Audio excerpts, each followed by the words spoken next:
Hi friends, இன்றைக்கி வந்து பருப்பு சட்னி எப்படி சிம்பிள் அண்ட் டேஸ்ட்டாக வைக்கலான்னு பார்க்கலாம் வாங்க. அதுக்கு ஒரு பேன் எடுத்துக்கோங்க. அதில் 2-3 ஸ்பூன் கிட்ட ஆயில் எடுத்துக்கோங்க.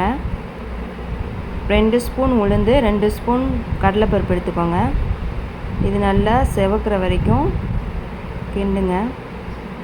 பருப்பு எல்லாமே இந்த மாதிரி செவந்து வர ஸ்டேஜில் 7-8 பல்லுக்கிட்ட பூண்டு சேர்த்துக்கோங்க. 3 மீடியம் சைஸு தக்காளியை கட் பண்ணி சேர்த்துக்கோங்க. இதெல்லாம் நல்லா வதங்கி வரணும். நல்லா வதங்கிறதுக்கு உப்பு சேர்த்துக்கோங்க.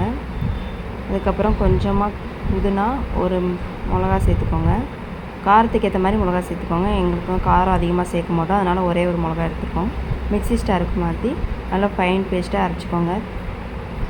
எவ்வளோ சட்னி தேவையோ அவ்வளோ தண்ணி ஊற்றிக்கோங்க. ஏன்னா நீங்கள் எவ்வளோ தண்ணி சேர்த்தாலும் கொலன்னு தான் இருக்கும். இப்போ வந்து சட்னியை வந்து தாளிச்சிக்கோங்க. எண்ணெய், கொஞ்சமாக கருவேப்பிலை சேர்த்து தாளிச்சிக்கோங்க. பருப்பு சட்னி ரெடி.